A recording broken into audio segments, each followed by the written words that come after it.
오늘은 아버지께서 주신 잔, 이런 제목으로 성경 공부를 하겠습니다. 우리 예수님께서 다락방에서 새우의 만찬을 하시고 그 제자들과 함께 대화식으로 아주 귀한 말씀들을 많이 주셨습니다.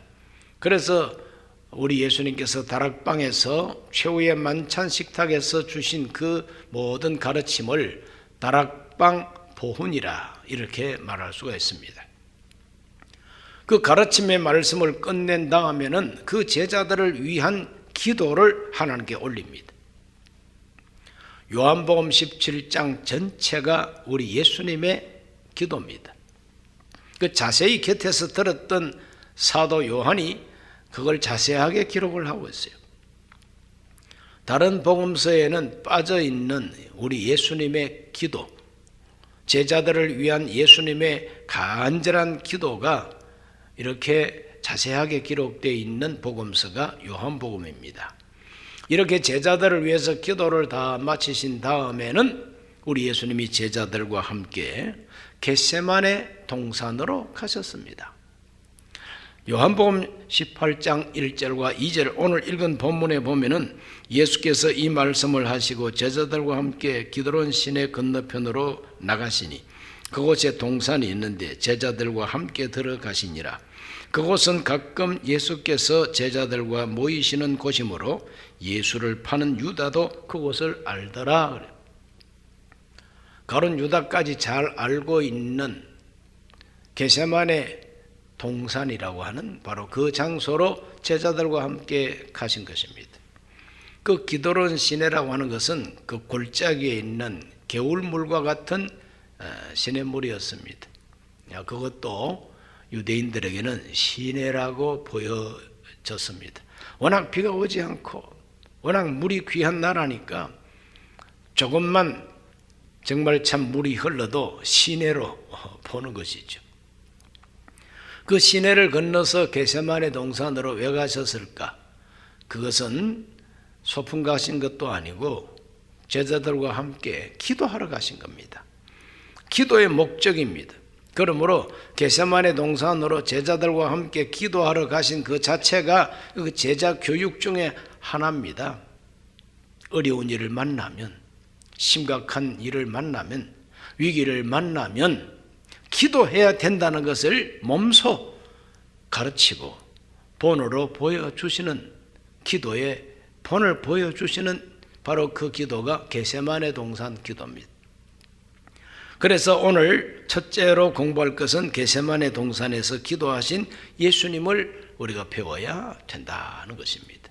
겟세마네 동산에서 예수님께서 기도하신 모습, 마태복음 26장 36절로 38절을 다 같이 읽어보겠습니다.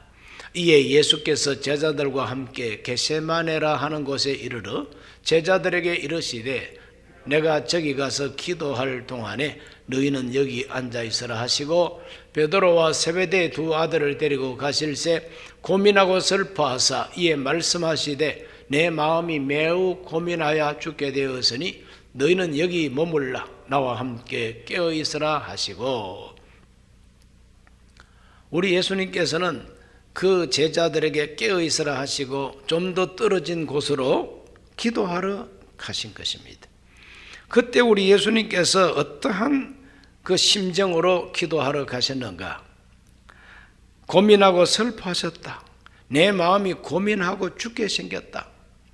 죽음을 느끼는 그런 고통과 슬픔과 위기감을 우리 예수님께서 가지고 기도하러 가신 것입니다. 우리가 배워야 할 것은 뭡니까? 정말 내 마음이 고민될 때에, 내 마음에 슬픔이 엄습할 때에, 내 마음에 이젠 죽었다 하는 죽음의 그림자가 우리 마음을 들이올 때에 어떻게 해야 되겠느냐?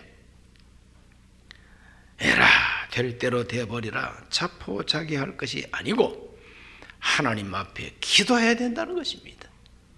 이것을 예수님께서 몸소 가르치고 계신 것입니다. 그 동산에 올라가셔서 예수님이 심히 고민하고 슬퍼하시면서 죽음을 느끼면서 하나님께 기도하셨는데 얼마나 간절하게 기도하셨는지 누가복음 22장 44절은 이렇게 표현하고 있습니다.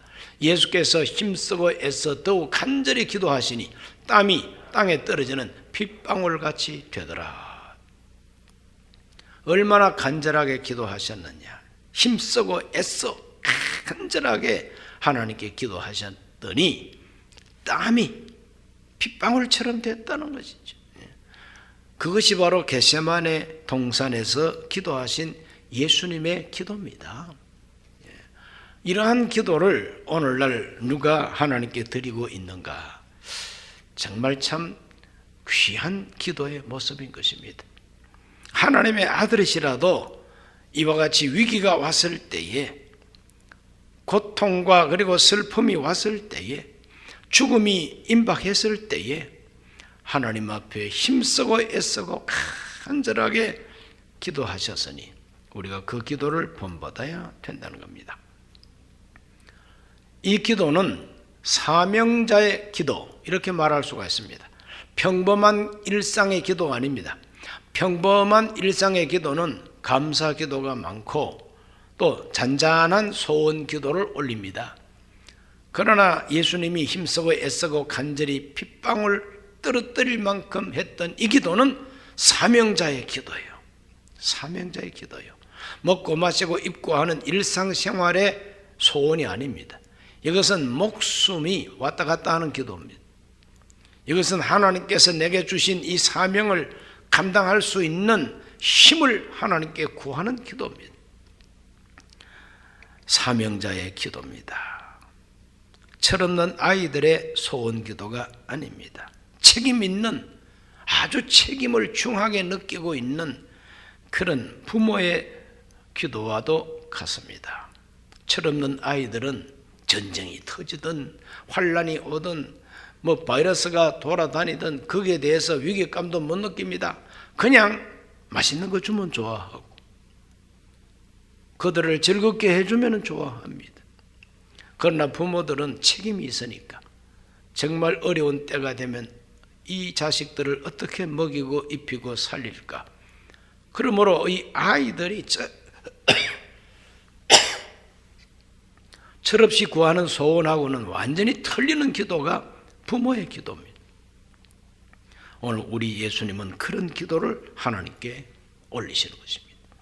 겟세마네 동산의 기도는 사도 바울은 히브리서 5장 7절에서 이렇게 표현하고 있습니다. 그는 육체에 계실 때에 자기를 죽음에서 능히 구원하실 이에게 심한 통곡과 눈물로 간구와 소원을 올렸고 그의 경건하심으로 말미암아 들으심을 얻었느니라. 심한 통곡과 눈물로 기도와 간구를 올리셨다. 겟세마네 동산에서 예수님께서 힘쓰고 애써서 기도한 그 기도의 더 구체적인 모습은 심한 통곡과 눈물 기도였다. 그 통곡의 기도를 올리고 들으심을 받았다. 응답을 받았다는 거예요. 그러므로 겟세마네 동산의 기도는 탄식만 하고 끝난 기도가 아니라 응답받은 기도입니다. 예수님의 기도는 응답받은 기도예요. 힘쓰고 애쓰고 간절히 땀방울이 핏방울이 되면서 통곡하면서 그렇게 올렸던 예수님의 기도는 들으심을 받은 기도, 하나님의 응답받은 기도였다는 거예요. 그 응답은 자기를 위한 응답이 아닙니다. 자기를 위한 응답이 아닙니다. 내 먹고 내 살고 내 건강하고 내 출세하고 그 응답이 아니라 나는 죽고 남은 살리는 응답이었습니다. 예수님은 희생 제물이 되시고 믿는 자들은 영생을 얻게 하는 응답, 죄사함을 얻게 하는 응답, 이것이 바로 겟세마네 기도의 응답이었던 것입니다. 하나님의 나라와 그리고 주의 몸된 교회, 성도들, 내 가정, 내 이웃, 이와 같이 나 아닌 남을 위한 책임감, 남을 위한 부담감, 남을 위해서 사랑으로 기도하는 이 기도의 사람들은 이 겟세마네 동산에서 기도하신 예수님의 기도의 모습과 그 태도를 본받아야 되는 거죠. 예수님처럼 사명자의 기도를 드릴 수 있게 되시기를 주 이름으로 축원합니다. 교회 오래 다녔다, 교회 재직이다, 직분을 더 중요한 직분을 맡았다, 이런 분들일수록 겟세마네 기도가 필요한 것이죠. 나만 편안하면 끝난 게 아니잖아요. 그래서 어떤 분들은 교회를 생각하고, 야, 이렇게 세상이 어려운데 우리 교회가 얼마나 어려울까, 우리 목사님이 얼마나 어려울까, 이런 생각을 하고 찾아오는 분도 계세요. 또 특별한 헌금을 하고 가시는 분도 계세요. 얼마나 참 고맙고 감사한 분들입니까? 이와 같이 책임을 느끼고 사명을 느끼고 나보다도 남을 생각하고 하나님 앞에 올리는 이 예수님의 기도를 우리가 배우고 본받아야 할 필요가 있다는 것이죠. 요즘과 같은 이 어려운 때일수록 겟세마네 기도가 필요합니다. 예수님께서 우리에게 본으로 보여주시고 예수님께서 우리를 구원하러 오신 하나님의 큰 사명을 감당하기 위해서 기도하셨어요. 그런데 그 기도하는 그 현장에서 우리 예수님의 제자들의 모습이 나타나고 있습니다. 겟세마네 동산에서 힘쓰고 애쓰고 간절히 심한 통곡과 눈물로 기도하시는 그 장소에서 우리 제자들의 모습은 어떠하냐? 첫 번째로는 졸며 자는 제자들을 발견하게 됩니다. 꾸벅꾸벅 졸면서 잠자는 그 제자들의 모습, 마태복음 26장 40절과 41절에 보면 발견이 됩니다. 제자들에게 오사 그 자는 것을 보시고 베드로에게 말씀하시되 너희가 나와 함께 한 시간도 이렇게 깨어 있을 수 없더냐?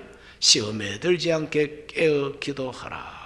마음에는 온유로되 육신이 약하도다 하시고 그랬어요. 기도하다가 오신 예수님, 제자들은 지금 어떻게 하고 있느냐 하고 우리 예수님께서 오셨더니 다 졸며 자고 있었다 그랬어요. 육신이 약하고 마음은 온유로되 육신은 약하구나. 깨어있어 기도하라, 깨어있어 기도하라. 깨어놓고 또 가셔서 또 기도합니다. 오셔가지고 또 깨어있어 기도하라고 또 가셔서 기도하시고 3번이나 우리 예수님은 기도하시는데 그때마다 2번씩이나 오셔가지고 깨어있어 기도하라. 3번째는 오셔서 이젠 끝났다, 나와 함께 가자, 나를 파는 자가 가까이 왔다 그랬어요. 졸며 자는 제자들의 모습. 마가복음 14장 40절에도 졸며 자는 모습을 이렇게 표현하고 있습니다. 다시 오사 보신즉 그들이 자니 이는 그들의 눈이 심히 피곤함이라. 그들이 예수께 무엇으로 대답할 줄을 알지 못하더라. 오늘날도 마찬가지입니다. 예수님께 무엇으로 대답할 줄을 모릅니다. 미안하다 이 말이죠. 죄송하다는 거예요. 얼굴이 서지 않는다는 거죠. 면목이 없다는 거예요. 자, 이와 같이 예수님 뵙기가 정말 면목이 없는 제자들의 모습은 옛날에 겟세마네 동산에도 있었고 오늘날도 있습니다. 정말 예수님 뵙기가 면목이 없어. 왜? 마음은 온유로되 육신이 약해서 이 눈꺼풀이 너무 무거워가지고 쏟아지는 이 잠을 말릴 수가 없어. 참을 수가 없어. 그래서 잠자고 졸고 있는 예수님 제자들의 모습, 한 시간도 깨어있을 수 없는 이 제자들의 연약함, 이 연약함이 오늘 우리에게도 있지 않는가. 자랑스러운 모습은 아니죠. 박수칠 모습도 아니고 본받을 모습도 아니고 내 모습 이대로의 모습입니다. 이게 바로 인간 실존, 아무리 믿는다 하지만은 사실 따져보니까 정말 별거 없는, 별 수 없는 우리 인간의 모습이 이렇게 적나라하게 드러나고 있다는 거죠. 그래서 우리들 교회 오래 다녔다고 자랑할 거 없어요. 더 중요한 직분을 내가 받았다고 그걸 가지고 과시할 것도 없어요. 주님 앞에서 우리의 기도 생활이, 우리의 영적 생활이 어떠하냐? 정말 주님 앞에 면목이 없어. 한 시간도 깨어 있을 수가 없고 참을 수 없는 이 졸음, 바로 이것이 우리의 실상이라면 자랑할 게 없지요. 내 모습 이대로를 발견해야 된다. 그래서 예수님의 이 제자들의 모습은 나를 발견하라고 하는 메시지가 되는 것입니다. 우리가 다 자기 자신을 한번 발견해 볼 필요가 있는 것이죠. 그 다음에 또 두 번째로는 어떤 제자가 나타나느냐? 가룟 유다입니다. 가룟 유다도 예수님 제자요, 예수님이 세운 사도였습니다. 그런데 이 유다가 변절이 되어버린 것이죠. 그러니까 마음이 변한 제자, 졸고 있는 제자, 마음이 변해가지고 배신하는 제자의 모습을 유다가 우리에게 보여줍니다. 요한복음 18장 3절 말씀에 유다가 군대와 대제사장들과 바리새인들에게서 얻은 아랫사람들을 데리고 등과 횃불과 무기를 가지고 그리로 오는지라. 가룟 유다도 잘 알고 있는 그 겟세마네 동산, 틀림없이 겟세마네 동산에 가셨을 거야.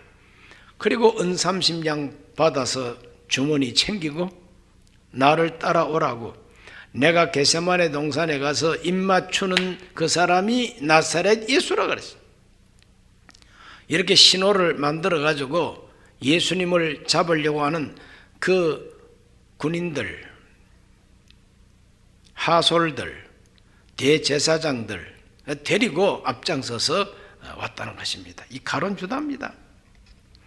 오늘날도 가룟 유다 같은 예수님의 제자, 가룟 유다 같은 교인이 있을 수가 있습니다.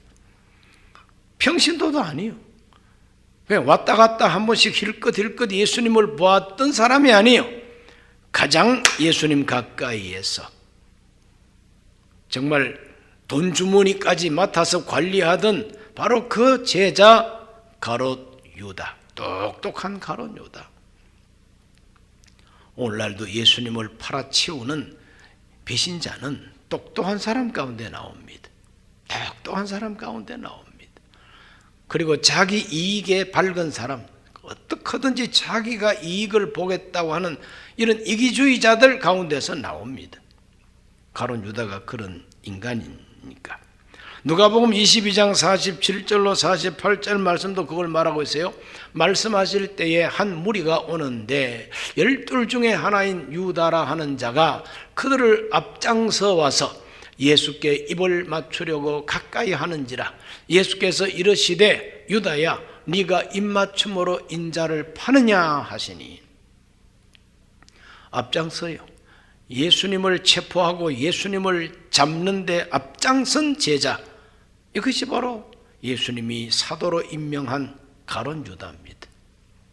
가룟 유다 같은 제자의 모습을 발견합니다. 예수님께서 섭섭한 마음으로 유다야, 네가 입맞춤으로 나를 파느냐? 나에게 입을 맞추면서 나를 파느냐? 예수님께 입을 맞추면서 예수님을 팔아치운다 이거죠. 친기독교인인 것처럼, 가장 교회를 사랑하는 것처럼 하면서 실상은 교회를 팔아치운다. 예수님을 체포한다는 거예요. 교회를 꼼짝하지 못하게 한다는 거죠. 우리 대한민국 기독교 역사 속에도 이러한 인간들이 많았어요.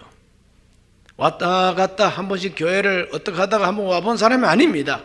목사들 가운데, 장로들 가운데, 집사들 가운데 교회를 박해하고 교회를 말살하는데 앞장선 인간들이 한국 기독교 역사 속에도 수두룩합니다. 그냥 1945년 해방되고 46년에 인민위원회를 만들고 그때부터 북한 교회를 다 인민위원회 속으로 집어넣기 위해서 기독교 연맹을 조직했고, 그 조직을 했던 사람들이 다 목사입니다. 강양욱 목사라고.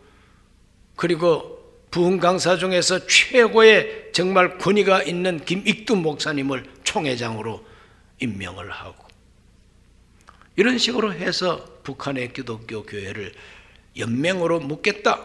나중에는 싹 숙청해 버렸습니다. 김익두 목사님 자신도 암살을 당했습니다. 그런데 가룟 유다같이 교회를 팔아먹은 강양욱은 수상으로 오래오래 살다가 죽었습니다. 그 후손들이 지금도 조선 그리스도 연맹이라고 만들어 놓고 공산당 앞잡이가 되어 있습니다. 그러므로 이 성경에만 나오는 게 아니에요. 현대판 가론 유다가 많이 있습니다. 지금도 우리 대한민국 기독교 교회 안에 이와 같이 가론 유다와 같이 예수님께 입맞추는 것 같은데 실상은 교회를 압박하고 박해하고 예수 그리스도의 복음을 압살하고자 하는 이런 목사들, 이러한 기자들 많이 있습니다. 가룟 유다 같은 그런 종류의 제자도 아닌 제자라고 하는 진정한 크리스찬도 아닌 기독교인이 직분자가 있다는 것입니다.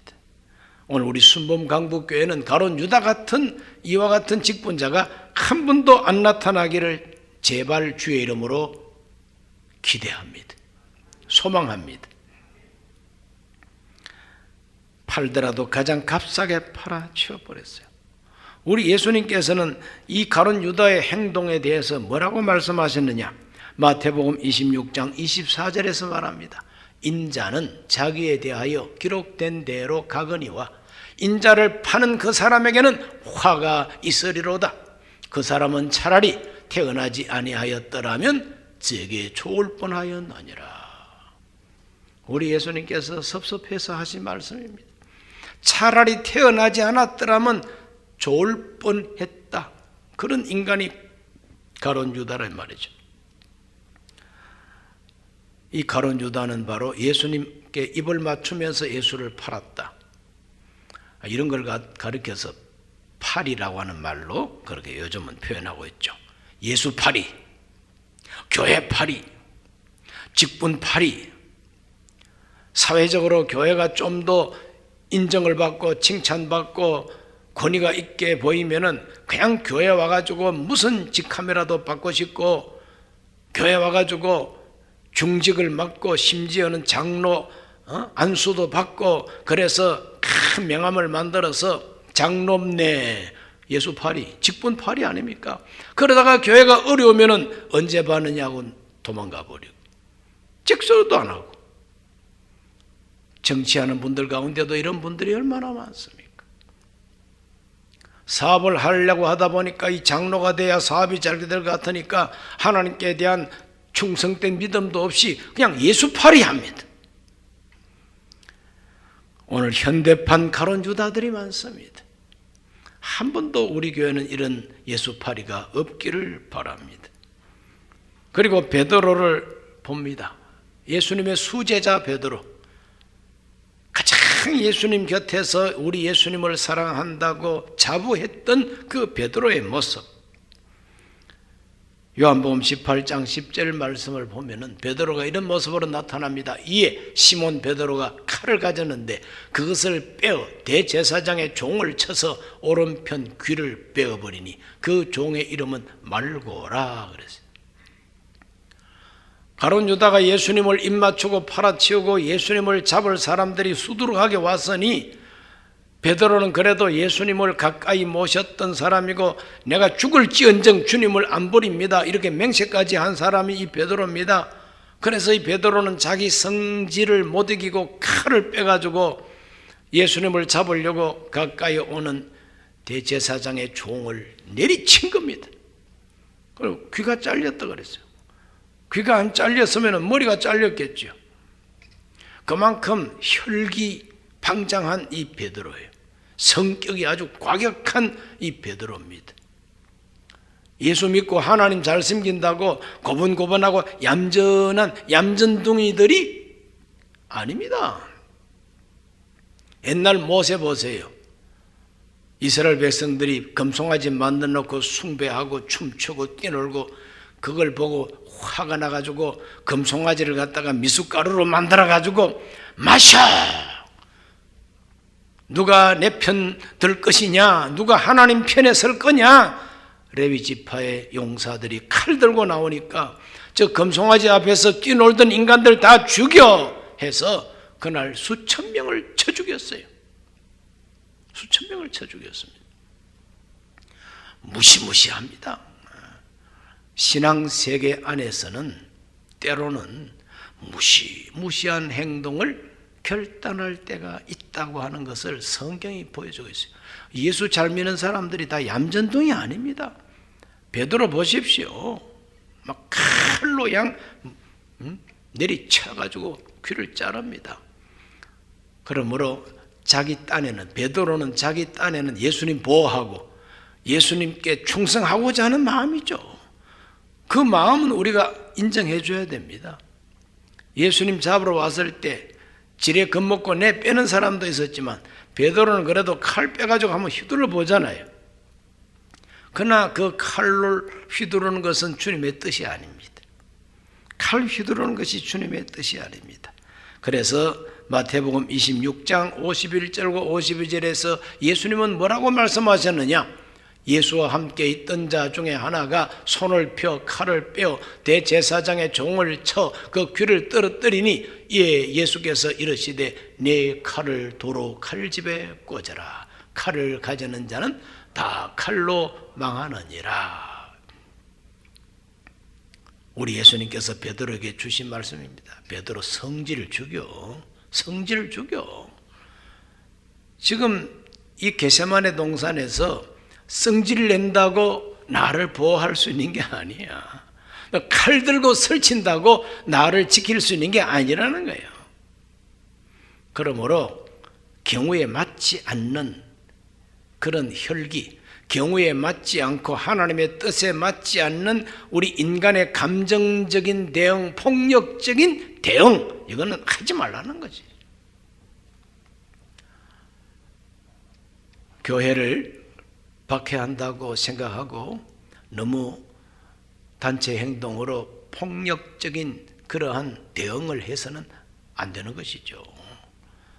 서울시가 거리두기 등등 이 교회 예배 드리는 것을 중지하기를 행정명령을 내리고 그랬다 그래서 어디다 대놓고 행정명령이야 이러면서 그냥 시청 앞에 가가지고 화염병 던지면서 우리 교회 오지 마!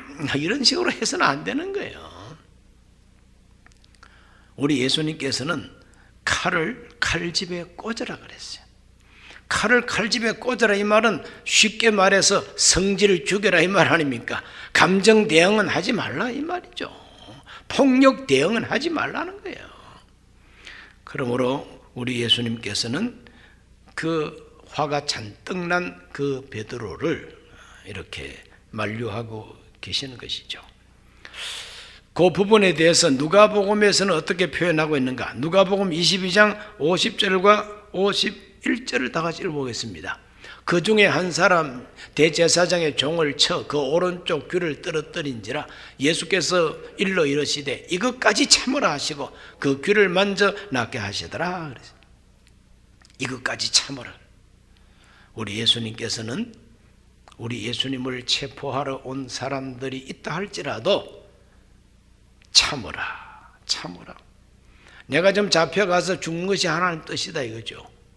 하나님의 뜻이 지금 이루어지고 있는데 괜히 사람이 설쳐대지 말라. 그 주장스럽게 왔다리 갔다리 하지 말라. 지금 뜨거운 국물을 들고 그냥 손님 대접하려고 뜨거운 국물을 들고 나가는데 애들이 자꾸 왔다 갔다 하면 오히려 그느적거리는 거예요. 좀 가만히 있으라 해. 가만히 있어. 돌아다니지 마. 바로 그와 같은 형국입니다.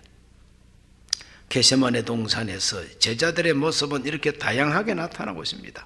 졸며 자는 제자들, 연약한 제자들, 예수님을 팔아치우는 제자 가룟 유다, 그리고 성질을 부리는 베드로, 인간적인 생각으로 예수님을 보호하겠다고 하는 것은 경우에 합당하지 않다. 하나님 기뻐하지 않는다 하는 것을 우리에게 가르쳐주고 있는 것입니다. 마가복음 14장 50절에서 52절까지 우리 다 같이 한번 읽어보겠습니다. 제자들이 다 예수를 버리고 도망하니라. 한 청년이 벗은 몸에 배 혼이불을 두르고 예수를 따라가다가 무리에게 잡히매 배 혼이불을 버리고 벗은 몸으로 도망하니라. 자, 이것은 뭡니까? 베드로 다음으로 모든 제자들의 모습을 종합적으로 표현하고 있는 거예요. 제자들의 모습을 종합적으로 표현하고 있어요. 다 예수를 버렸다 그랬어요. 다 예수를 버리고 다 도망가 버리고, 어떤 젊은 청년 한 사람은 따라왔다가 붙잡힐 때에 붙잡고 있는 그 배 혼이불을 확 내버리고 벗은 몸으로 도망을 갔다 그랬어요. 이것이 바로 제자들의 모습이죠. 위기를 맞이했을 때에 흩어지는 제자들의 모습.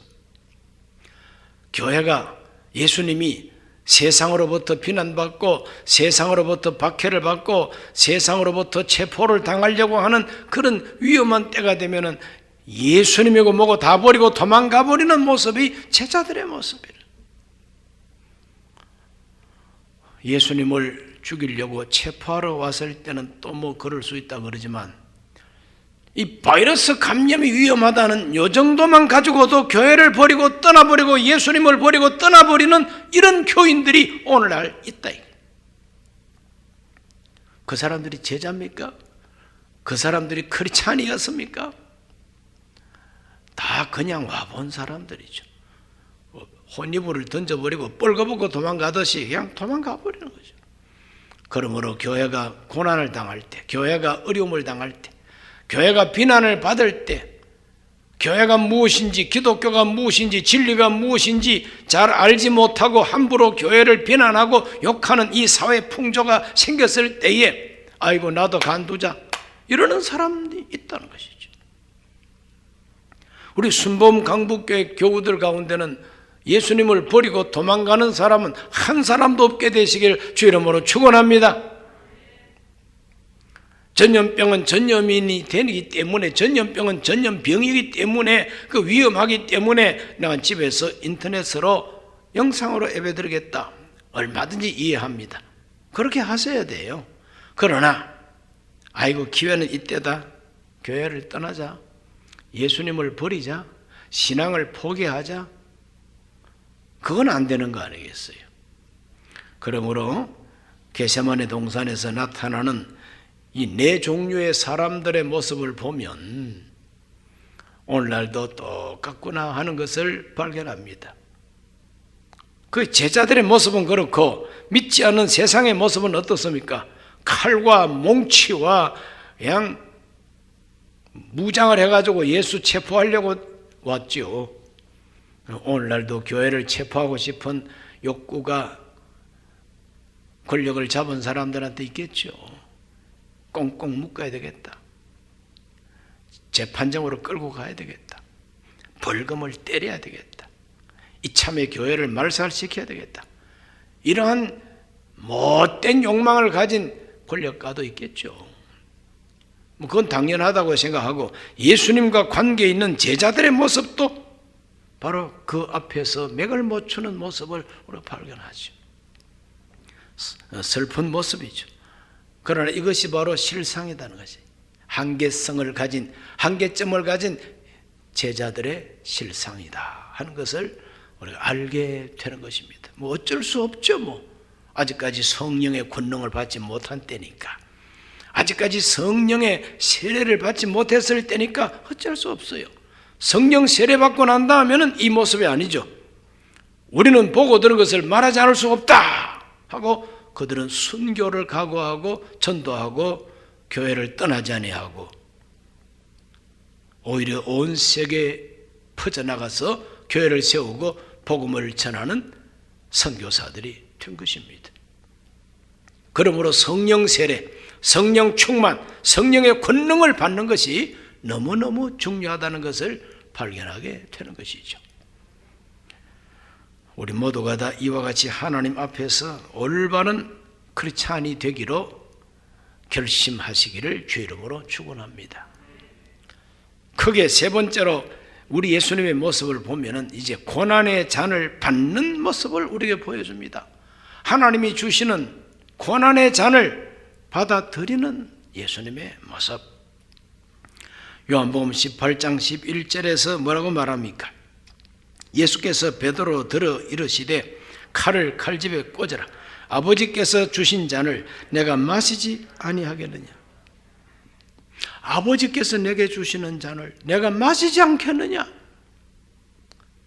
너희들은 지금 분통이 터져서 칼을 휘두르고 억울하고 그렇지만 내가 겟세마네 동산에서 기도한 결과 내가 받은 응답은 이 썩이 쓴 잔을 마시는 것이 아버지의 뜻이라는 것을 내가 알았다. 아버지가 주시는 잔이라면 내가 왜 마다하겠느냐? 마셔야 되지 않겠느냐? 그래서 우리 예수님께서 아버지께서 내게 주시는 잔을 내가 마시겠다고 결심하기까지 어떻게 기도하셨을까요? 마태복음 26장 39절 먼저 읽어봅니다. 조금 나아가사 얼굴을 땅에 대시고 엎드려 기도하여 이르시되 내 아버지여, 만일 할만하시거든 이 잔을 내게서 지나가게 하옵소서. 그러나 나의 원대로 마시옵고 아버지 원대로 하옵소서. 42절 말씀도 한번 읽어볼까요? 다시 두 번째 나아가 기도하여 이르시되 내 아버지여, 만일 내가 마시지 않고는 이 잔이 내게서 지나갈 수 없거든 아버지 원대로 되기를 원하나이다. 내가 마시지 않고는 이 잔이 지나가지 못한다면 나는 이 잔을 마시겠다는 거예요. 그냥 패스오버 할 수 없으면 내가 마시고 내가 받아들이겠다는 거예요. 그러므로 이 썩이 쓴 잔, 고난의 잔을 마시기로 결단하신 바로 그 기도가 겟세마네 동산의 기도예요. 주님이 들으심을 받았다, 응답을 받았다는 것은 죽는 것이 하나님의 뜻이라고 하는 응답을 받은 것이고, 내가 죽음으로써 나를 믿는 자에게는 어떤 결과가 온다고 하는 그 응답도 예수님은 받아내신 것이다. 우리가 기도하면서 나밖에는 없구나, 나밖에는 없구나, 내가 아니면 할 사람이 없구나, 그렇게 느껴질 때는 내가 하겠습니다 라고 결단하는 것이 하나님의 뜻이라는 것이죠. 너와 내가 아니면 누가 이룰 것이냐, 너와 내가 아니면 안 된다, 그런 절박한 그 막다른 골목과 같이 내가 아니면 할 사람이 없구나, 나하고 너하고가 아니면 이 교회를 어찌 할 수가 없구나, 이럴 때에 정말 쓴 잔을 내가 마시겠습니다, 고난의 잔을 내가 마시겠습니다, 내가 희생하겠습니다. 그것이 바로 고난의 잔을 받는 예수님을 본받는 모습이죠. 그리고 예수님께서는 말합니다. 아버지께서 내게 주신 잔, 그리고 다른 성경에 표현하기를 성경에 기록된 대로 선지자로 하신 말씀을 이루려 하심이니라. 내가 이것을 받아들이는 것은 성경에 기록된 선지자로 하신 말씀이라는 거예요. 나는 기록된 대로 죽어야 한다, 나는 기록된 대로 선지자가 애언한 대로 나는 고난을 받아야 한다는 겁니다. 그 애언이 어디에 기록되어 있습니까? 이사야서 53장 4절에서 6절입니다. 그는 실로 우리의 질고를 지고 우리의 슬픔을 당하였거늘 우리는 생각하기를 그는 징벌을 받아 하나님께 맞으며 고난을 당한다 하였노라. 그가 찔림은 우리의 허물 때문이요 그가 상함은 우리의 죄악 때문이라. 그가 징계를 받음으로 우리는 평화를 누리고 그가 채찍에 맞음으로 우리는 나음을 받았도다. 그래. 우리를 위하여 찔리고 매맞고 우리를 위하여 징계를 받으신 바로 그 예수님은 이사야가 예언한 고난받는 메시아, 하나님이 택한 백성을 위해서 대신해서 고난받는 메시아에 대한 예언인데, 하나님이 선지자로 하신 이 말씀이 나에게 이루어져야 된다는 거예요. 그리고 이사야 53장 7절과 8절도 다 같이 한번 읽어봅니다. 그가 곤욕을 당하여 괴로울 때에도 그의 입을 열지 아니하였으며 마치 도수장으로 끌려가는 어린 양과 털 깎는 자 앞에서 잠잠한 양같이 그의 입을 열지 아니하였도다.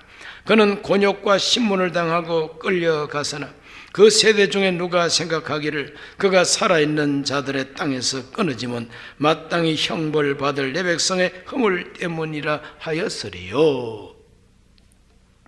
예수님은 도살장으로 끌려가는 어린 양처럼, 도살장으로 끌려가는 희생양이 아무 소리도 못하고 잠잠하게 끌려가는 것처럼 곤욕과 신문을 당하고도 끌려갔습니다. 불평과 원망이 없습니다. 우리 예수님은 자기를 때리는 로마 군병들을 째려보면서 욕하지 않았습니다. 왜 때려? 그렇게 세게 때리면 안 되지. 그런 소리 안 했습니다. 십자가에 못 박는 군병을 보고 어디 두고 보자 너 내 똑똑히 봐둬서 너 그런 소리 안 합니다.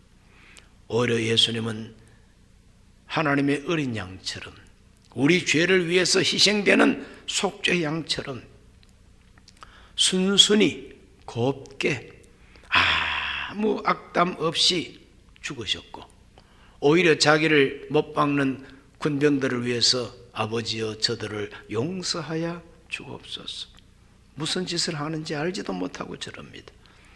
용서의 기도를 올리신 예수님을 복음서에서 발견하게 됩니다. 하나님께는 방법이 많습니다. 베드로가 칼 빼가지고 막 휘두를 때에 칼을 칼집에 꽂으라야.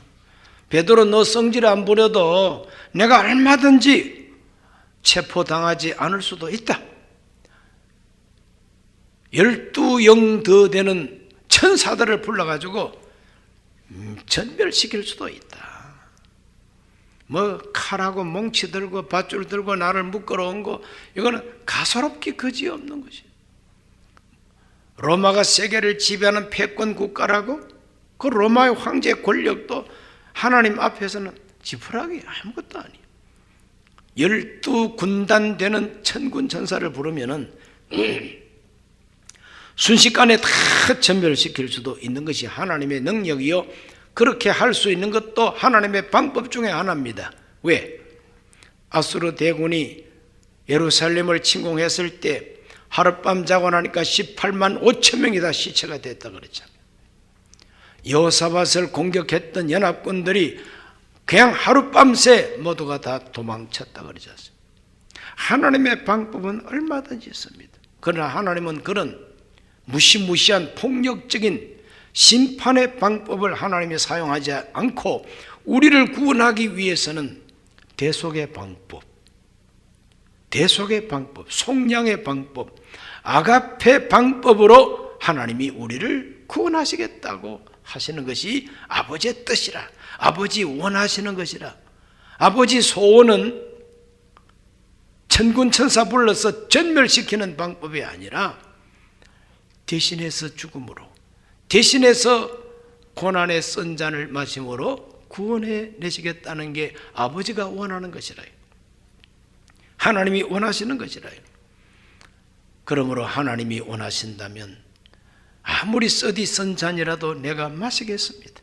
아버지가 내게 주시는 잔을 내가 마시지 않겠습니까? 이것이 바로 우리 예수님의 마음이다 하는 것을 볼 수가 있는 것이죠. 마신다는 그 자체는 감수한다는 뜻입니다. 그대로 순종한다는 뜻입니다. 그대로 받아들이고 복종한다는 것이 마신다고 하는 뜻입니다.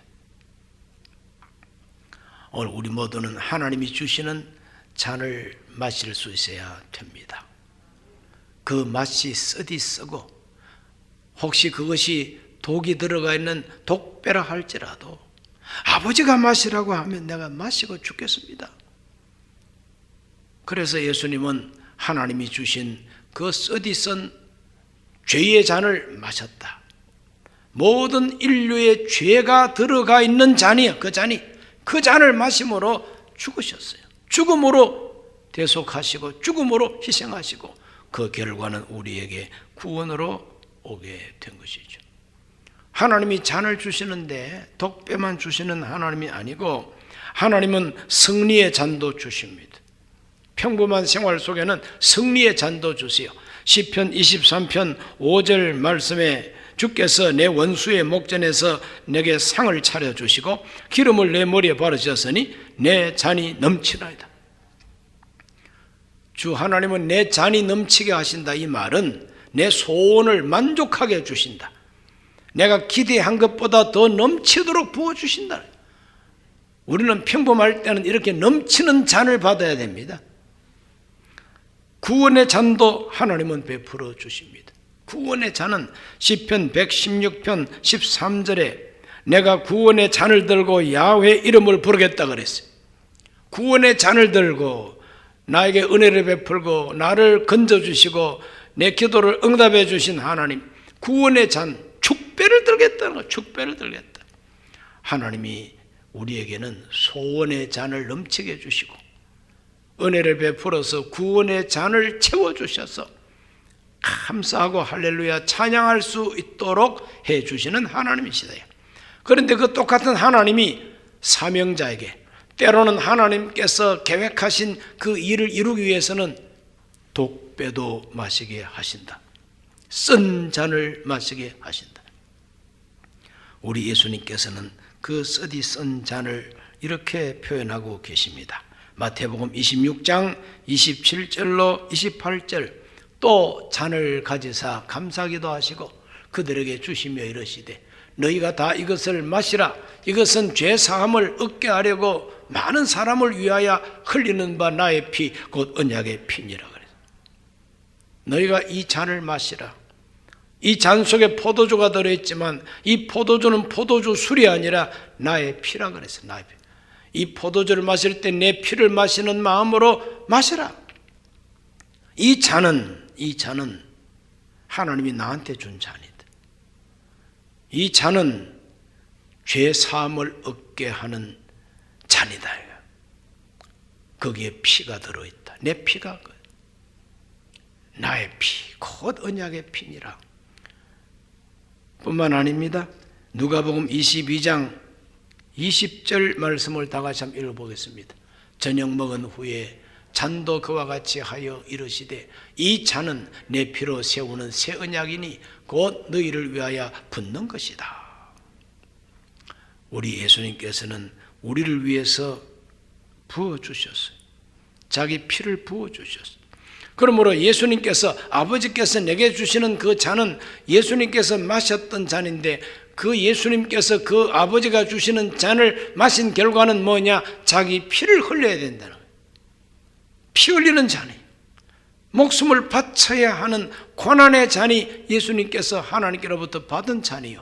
그 잔을 예수님께서 먼저 마시고 그 다음에 이 잔을 너희도 마셔라. 예수님께서 마시라고 하는 그 잔은 주님이 마신 것과는 틀리게 축복입니다. 죄 사함입니다. 그게 하나님이 주신 응답이에요. 통곡과 눈물로 기도하고 들으심을 받았는데 그 들으심이 뭐냐? 누구든지 예수 그리스도를 믿는 자는 영생을 얻게 하고 죄를 용서해 주시고 하나님의 자녀가 되게 해 주신다는 언약이다. 새 언약이다.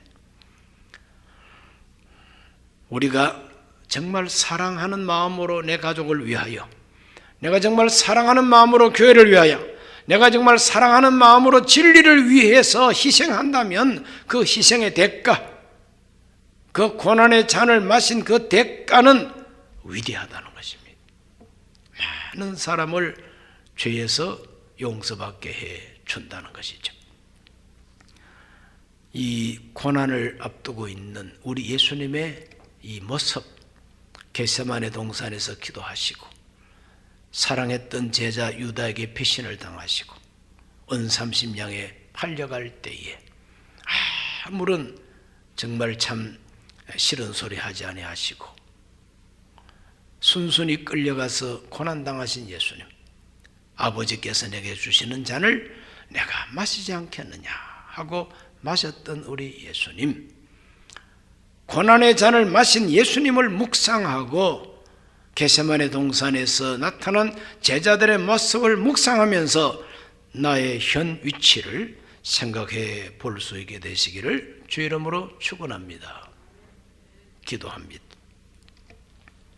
가슴에 손을 얹으시기를 바랍니다. 존귀하신 아버지 하나님, 하나님 앞에 감사한 예물을 드리며 가슴에 손을 얹고 기도합니다. 하나님, 2000년 전 우리 예수님 겟세마네 동산에서 기도하실 때에 예수님 주변 제자들의 모습을 우리가 묵상하게 하옵소서. 우리가 너무 연약해서 졸고 잠자는 모습을 보일 수도 있습니다. 정말 면목이 없습니다. 어떤 사람들은 너무 연약해서 그냥 주님을 버리고 도망갈 수도 있습니다. 그러나 그 중에 어떤 사람들은 예수님을 팔아치우고 앞장서서 예수님을 꼼짝 못하게 체포하는 그러한 제자도 있습니다. 오늘 우리들은 어떤 모습으로 주님을 만날 것인지를 생각하게 하시옵고, 내게 주시는 잔을 내가 마시지 않겠느냐 하신 예수님, 하나님이 예수님께 마시라고 주신 그 잔, 우리를 위한 대속의 잔이요, 속량의 잔이요, 희생의 잔이요, 죽음의 잔이었습니다. 나를 사랑함으로 대신 죽기까지 하신 우리 예수님의 그 결단을 우리가 바라보고 배우게 하여 주옵소서.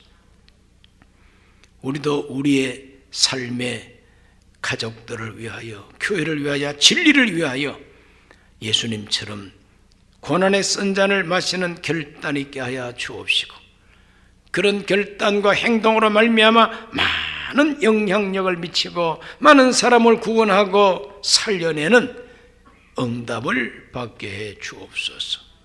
병든 자들마다 병을 고쳐 주옵시고, 귀신은 내쫓아 주시옵시고, 연약한 믿음을 강하게 하여 주셔서 고난의 때에도 주 예수를 배신하지 않는 충직한 믿음의 사람들이 되게 하여 주시옵소서.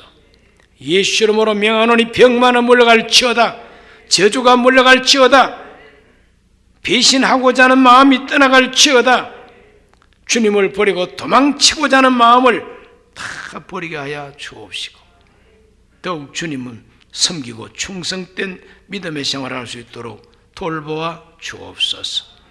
드린 예물 위에 복을 내려 주옵소서. 예수 그리스도 이름으로 기도하옵나이다. 아멘.